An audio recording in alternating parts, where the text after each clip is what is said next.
Year क्या होता है, नॉर्मल ईयर और लीप ईयर, दो टाइप के ईयर होते हैं। एक होता है नॉर्मल ईयर यानी कि जिसमें 365 डेज होते हैं, एक होता है लीप ईयर यानी कि जिसमें क्या होता है 366 डेज होते हैं। अब स्टूडेंट ये सवाल आता है कि हमें सब कैसे पता चले कि ये क्या है, लीप ईयर है। तो लीप ईयर क्या होता है, पास लीप ईयर को फाइंड करने के लिए कि ये लीप ईयर है कि नहीं है, उसे हम क्या करते हैं, जब लीप ईयर कब होता है, जब हम उसमें क्या करते हैं 4 से डिवाइड करते हैं और 4 से डिवाइड करने पे वो पूरी तरह से डिवाइड हो जाता है, तो हम उस ईयर को कहते हैं कि वो क्या है, एक लीप ईयर है।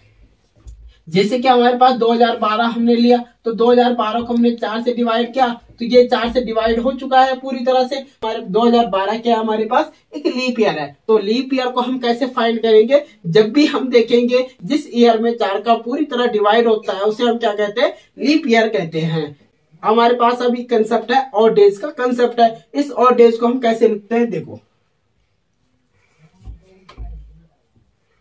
और तो 30 दिन होते हैं, तो 30 को हमने 7 से डिवाइड किया, 7 चौके 28,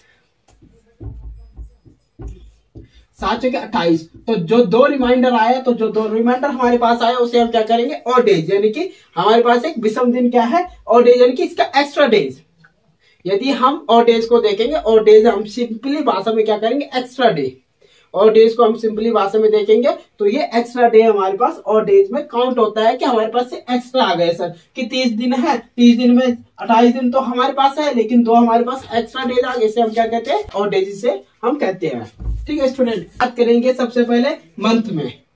माना कि कोई मंथ है, जैसे कि जनवरी, हम लेते हैं जनवरी 31 का होता है, कॉम्बिनेशन ऑफ डेज 31 का क्या होता है, जनवरी होता है। तो हमने क्या करना है, 7 से इसको डिवाइड करना है, 7 से डिवाइड करके हमारे पास क्या हो जाता है, 7 से 28 और 3 31, यानी कि 3 हमारे पास क्या होता है, शेष बचता है, यानी कि 3 इसमें क्या है, एक्स्ट्रा डेज है, यानी कि 3 हमारे पास क्या है, और डेज होते हैं। यानी कि जनवरी में हमारे पास 3 और डेज होंगे। उसी प्रकार से हम फरवरी में निकालेंगे, फरवरी में कितने और डेज होंगे, फरवरी में यदि फरवरी क्या होगी, लीप ईयर होगी, तो फरवरी लीप ईयर होने का मतलब है 29 में कितना है, 1 और डेज होगा। यदि फरवरी क्या होगी, नॉर्मल ईयर होगा, तो नॉर्मल ईयर में क्या होगा, 0 और डेज।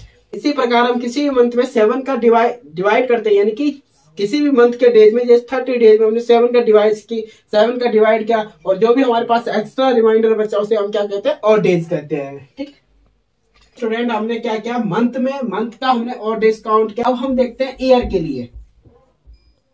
यदि हमारे पास ईयर ऑर्डिनरी होगा, यानी कि नॉर्मल ईयर होगा, नॉर्मल ईयर, तो उसमें हमारे पास और डेज की संख्या कितनी होगी, 1 होगी। यदि हमारे पास क्या होता है, ईयर हमारे पास क्या आता है, यदि हमारे पास ईयर लीप ईयर में होता है, तो हमारे पास और डेज की संख्या कितनी होगी, 2 और डेज की संख्या होगी। तो हमारे पास मंथ में हमने 7 से डिवाइड किया, तो हमारे पास क्या आया, ईयर में हमारे पास क्या होगा, नॉर्मल ईयर होगा, तो नॉर्मल ईयर में 1 और डेज होगा, लीप ईयर में 2 और डेज होंगे। और सेंचुरी, यदि हम सेंचुरी की बात करेंगे, तो सेंचुरी में 100 और डेज होते हैं। 200 की वैल्यू 3 हो जाएगी, 300 की वैल्यू 1 हो जाएगी, और 400 जब आ जाएगा तो इसकी और डेज की वैल्यू 0 हो जाएगी। ठीक है ना, इसमें 0 और डेज हमारे पास आ जाएंगे। इसी प्रकार से पैटर्न चलता रहेगा। 500 में फिर 5 आएगा, 200 में फिर 3 आएगा, 300 में फिर 1 आएगा। तो इस प्रकार से पैटर्न हमारे पास कंटिन्यू चलता रहेगा आगे। तो स्टूडेंट, अब इन सबको हमने क्या करना, एक जगह इकट्ठा करना है कि हमें पता लग गया कि ईयर क्या होता है,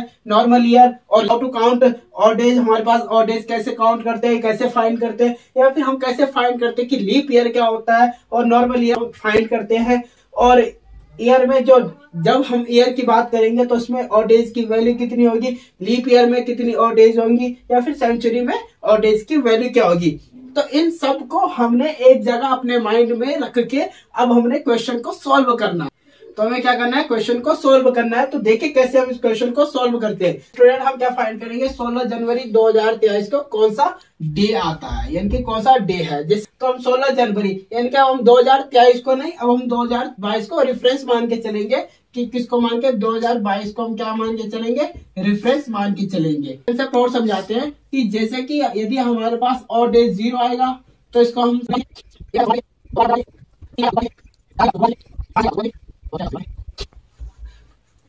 तो स्टूडेंट देखो, हमने क्या करना है कि अब हमारे पास यदि और डेज में 0 और डेज आते हैं तो इसकी वैल्यू रविवार हो जाएगी। 3 आती है तो बुधवार हो जाएगी, 6 आती तो शनिवार हो जाएगी। इस प्रकार से हमने देखना है कि कौन सा ऑड डेज में कौन सी वैल्यू आती है और फिर उसके अकॉर्डिंग देखेंगे हमारे पास ऑड डेज में कौन सी उसकी वैल्यू सुटेबल है। तो स्टूडेंट हम इसको 16 जनवरी 2023 को हम क्या करेंगे, आज कौन सा दिन है तो 2000, अब हम इसको ऐसे तो 2023 को हमने नहीं 2022 को रेफरेंस लेके चलना है। हमारे पास चल रहा है यानी कि हम 2 कंप्लीट हो चुका है, उसको हम देख लेते हैं। तो 2000 में हमारे पास ऑड डेज, सभी हम ऑड डेज की काउंटिंग करेंगे। अब ये 2000 हमारे पास कहां से आया, 2022 है तो 2000 मैंने अलग कर दिया और 22 हमने अलग कर दिया। अब 2000 मैंने अलग क्यों किया, इसके ऑड डेज हमने फाइंड करने हैं, इसलिए हमने इसको क्या किया, अलग किया। ऑड डेज हम इसके कैसे फाइंड करेंगे, चूंकि हमारे पास क्या है 400 में ऑड डेज 0 है तो 400 का मल्टीप्लाई 5 बार, 5 को 20 इनकी 2000 है इज इक्वल टू, इसमें 400 की वैल्यू 0 ऑड डेज है तो इसमें भी क्या होना चाहिए, इसमें भी क्या है 0 ऑड डेज हो जाएगा। तो इसमें 0 ऑड डेज। अब कितने ईयर बचे, अब 22 ईयर बचे। अब 22 ईयर में हम देखेंगे इन 22 ईयरों में 22 सालों में कितने लीप ईयर है। तो लीप ईयर हम कैसे निकालेंगे, 22 सालों में हमने लीप ईयर 4 से भाग करना है, 4 पंजे 20 तो रिमाइंडर 2 आया। तो रिमाइंडर नहीं लेंगे हम लीप ईयर में, वो तो एक्स्ट्रा डे हो जो होते हैं कि हमें एक्स्ट्रा डे हमारे पास है, लेकिन रिमाइंडर नहीं लेंगे। तो हम 5 बार हमारे पास भाग देने पे गया तो यानी कि हमारे पास कितना बचा, 5 हमारे पास इसमें लीप ईयर है। लीप ईयर में ऑड डेज की संख्या कितनी होती है, 2 होती है। ठीक है स्टूडेंट, इज इक्वल टू 10। अब इसमें 5 तो इसमें क्या हो गए, लीप ईयर होंगे, 5 इसमें लीप ईयर हो जाएगा और नॉर्मल डेज कितना हो जाएगा इसमें, 22 में से 5 के 17 तो 17 इसमें क्या हो जाएगा नॉर्मल ईयर। तो इज इक्वल टू हम दोनों को ऐड कर देंगे तो इसमें 27।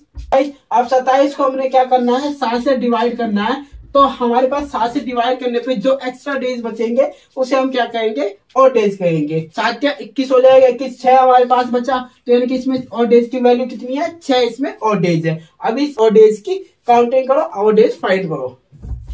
अभी हमारा काम क्या है कि ऑड डेज फाइंड करना है। तो 2000 में 0 ऑड डेज, 22 में कितने ऑड डेज होंगे, 22 सालों में 6 ऑड डेज हो जाएंगे। अब 16 जनवरी है तो यानी क्या महीना क्या हो रखा है, स्टार्ट ये हो रखा है तो 16 जनवरी है।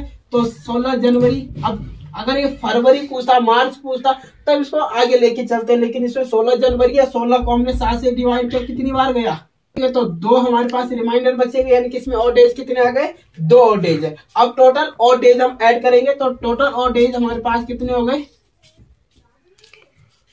Total odd days 0 6 2 0 plus 6 plus 2 6 और 2 8। अभी ये 8 क्या है, 7 से बड़ा है, 8 क्या है 7 दिनों से बड़ा है, यानी कि कितने एक्स्ट्रा हो गए, इसमें 1 एक्स्ट्रा हो गया। कितना एक्स्ट्रा हुआ, 1 एक्स्ट्रा हुआ। तो 1 एक्स्ट्रा होने का क्या मतलब है, 1 की वैल्यू कितनी है, सोमवार। तो आज क्या है, सोमवार। तो इस प्रकार से हम फाइंड करेंगे कि आज कौन सा डे हो सकता है। तो आज क्या है, सोमवार है। सभी ऑड डेज काउंट किए तो ऑड डेज काउंट करने पे हमारे पास 8 निकला। तो 8 में हमने 7 का डिवाइड करेंगे क्योंकि ऑड डेज 7 से बड़ा, यदि 7 से हमारे पास डेज कितने होते हैं, 7 डेज जो होते हैं। अब 7 से जितने भी एक्स्ट्रा डेज होंगे उसमें सीधे हम 7 का क्या करेंगे, डिवाइड करेंगे। तो 8 आया, 7 से डिवाइड किया तो 1 रिमाइंडर आया। 1 हमारे पास क्या हो गया, 1 रिमाइंडर की वैल्यू कितनी हो गई, सोमवार, यानी कि आज कितने क्या बार है। इसी प्रकार से स्टूडेंट आप निकाल सकते हो कि यदि आपका जन्म 26 जनवरी 2015 को हुआ है तो आप उस दिन कौन से डे में, आपका कौन सा डे था, सोमवार, मंगलवार, बुधवार। तो आप इस तरीके से आप निकाल सकते हो कि उस दिन कौन सा डे था। अब हम पता करते हैं कि 10 दिन बाद या 15 दिन बाद हम कैसे काउंट कर सकते हैं कि कौन सा डे आ सकता है, कि कौन सा डे होता है। तो इसके लिए हमारे पास क्या, हर 7 दिन बाद, जैसे आज क्या है, सोमवार है, तो 7 को जोड़ दो तो 7 दिन बाद क्या हो जाएगा, फिर सोमवार, फिर 7 को जोड़ दो फिर 7 दिन बाद सोमवार। तो हम इस प्रकार से निकाल सकते हैं कि इतने दिनों के बाद या फिर 10 दिनों के बाद, 15 दिनों के बाद कौन सा डे आ सकता है। Thank you so much.